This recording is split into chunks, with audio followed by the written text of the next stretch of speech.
Hey, what's up everyone, it's Phil Meyer. Final Fantasy XIV's crossover event with Final Fantasy XVI has gone live and is running until May 8th. In order to take part in the event, you must be at least level 50 in a combat job and have finished A Realm Reborn's main storyline.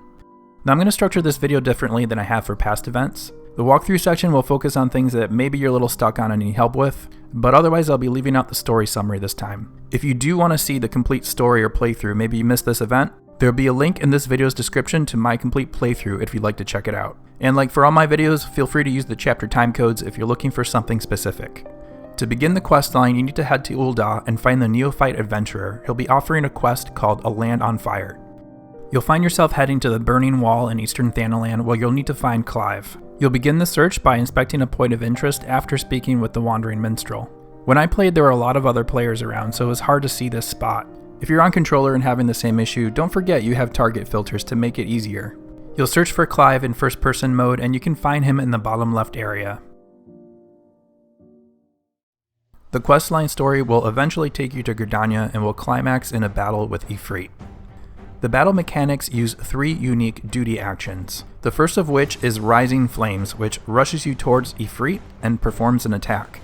The second of which is Dodge, which allows you to completely avoid AoE damage in specific moments. After successfully using Dodge, the skill becomes replaced with Precision Strike, which will again move you forward towards Ifrit and perform an attack. If you're playing on controller, you can activate these skills by holding either the left or right trigger and pressing the right stick in. As soon as the battle starts, you'll learn how to use the Dodge ability. Ifrit will perform a room-wide AoE, and you'll need to perform the Dodge action at the right time to avoid the attack. Right after dodging, use Precision Strike to close in on Ifrit and do damage.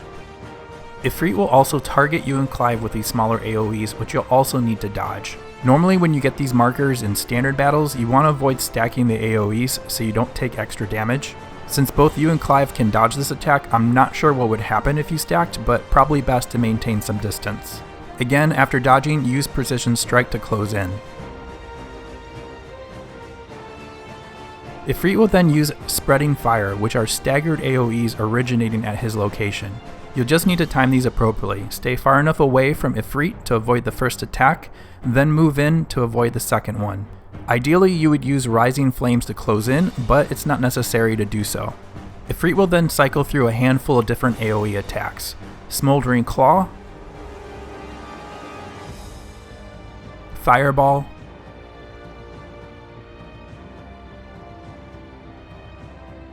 Tail Strike,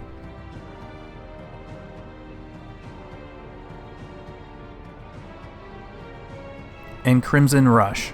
For all of these, I just avoided the damage zone. Get ready to use a sprint if necessary. Ifrit can then use Pyrosalt, which is a room-wide proximity AoE. This is another one where you can dodge it with appropriate timing, and again use a Precision Strike once you've done so. Keep dealing damage while dodging AoEs, and Ifrit will move on to using Crimson Streak, which chains together several rush attacks. This again requires you to time movement to avoid the attacks. What worked best for me was to stay near Ifrit's starting location, wait for the first attack to clear, then move to where he started from, which will become a safe zone. After the attack, Ifrit will use Fetters, which will bind Clive. This part of the battle will be scripted. Move into the indicated area to protect Clive and get ready to mash a button. Now this next part of the battle will repeat the mechanics you've already seen. Continue using Dodge and Precision Strike when you see the countdowns, and avoid Ifrit's other large AoE attacks. After doing enough damage, you'll need to get ready to protect yourself by mashing a button again.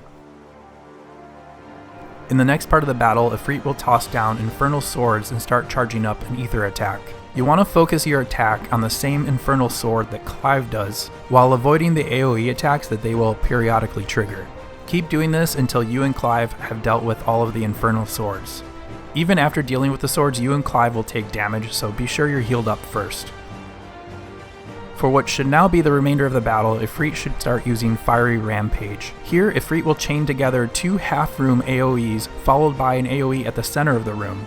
Try to keep your position near the edges of these AoEs so you can quickly move into safe areas. After that, Ifrit will follow up with a room-wide, which you can mitigate with Dodge and a Precision Strike. For round 2 and beyond of Fiery Rampage, Ifrit will toss in smaller AoEs with the large ones, which you'll also need to dodge. Just keep a sprint and a heal ready in case you need them. You'll need to keep this up until the end of the battle, and then Clive will do the rest. Not long after the battle ends, Clive's travels in Eorzea will conclude where they began, back in Eastern Thanalan. This is where you will earn the questline rewards, which include an in-game achievement, Clive's outfit as a 4-piece glamour set, the Torgal minion, and the Torgal mount. In case you are a newer player, you'll need to use the items you've just been given from your inventory in order to unlock them. Let's take a closer look at those rewards.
Each piece of the 4-piece glamour set can be dyed independently. They also can and should be stored in an armoire, which you can access through any in-room. This will allow you to add the pieces to a glamour plate set, which you can apply to your equipment as you'd like. As of this event, there are additional items available in the Gold Saucer entrance square. The Triple Triad vendor will be selling Clive's card for 200,000 Gold Saucer points. And on the opposite side of the counter, you can speak with the Gold Saucer attendant to find 10 new Orchestrion scrolls under Prize Exchange 4. These scrolls are sold at 20,000 Gold Saucer points each. That concludes the crossover event. Now, I'm a big fan of Final Fantasy XVI, so I've been looking forward to this event for some time. The event was more or less what I expected, and I really enjoyed it. I particularly enjoyed how the Wandering Minstrel served as the questline's narrator. If you happen to be watching this video after the events concluded, I'm sure this will be back in the future. Both the Final Fantasy XIII and XV events have been repeated a few times, so I've got to imagine the same will be done here. Alright everyone, thanks very much for watching the video, and take care.